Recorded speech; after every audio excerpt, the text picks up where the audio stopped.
Bonjour Lisa et bienvenue sur la chaîne d'écriture plurielle pour jouer au jeu des 3 questions. Merci de m'inviter.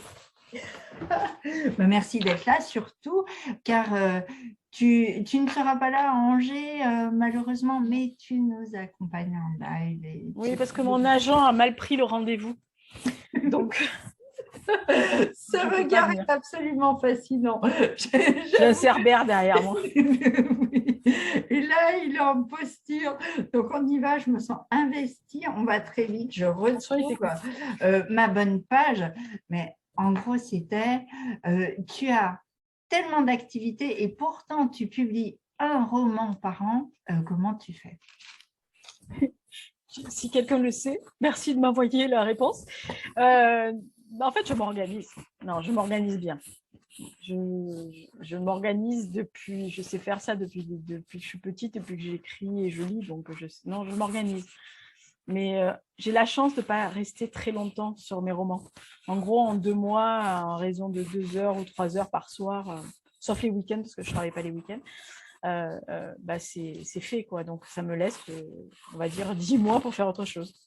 Oh là là, mais c'est une qualité. Alors, est-ce que c'est une qualité féminine? Je n'en sais rien. Mais en tout cas, tu as des héroïnes.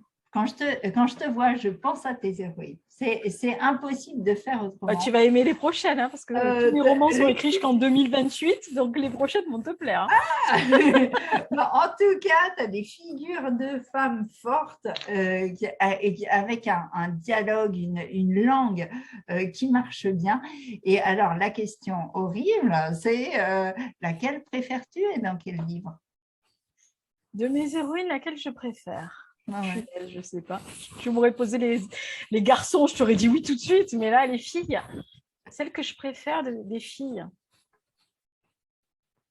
Je dois avouer qu'il y en a.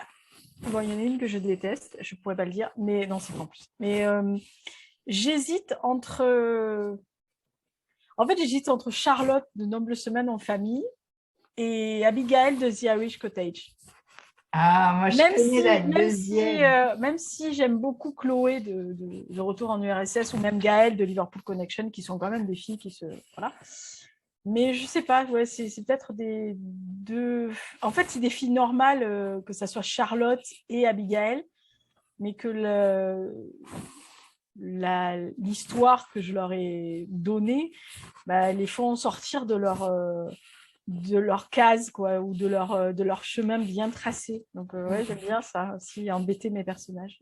Oui, mais ça marche parce que moi, je suis fan. Je suis fan et Abigail, j'ai l'impression de très bien la connaître. Ouais. Mais on en parle. Oui, elle pourrait être la meilleure copine, en fait. Oui, c'est ça. Moi, je me sens entourée quand je te dis. Et du coup, dernière question, parce qu'on fait court. Anticiper, c'est une chose que tu sais bien faire. Et tu anticipes d'ores et déjà ton année 2023 avec un projet tout à fait spécial. Est-ce que tu peux nous en parler en 2 mots? En 2 mots, je me suis mise dans la peau d'un poète et dramaturge dont je suis la biographe officielle.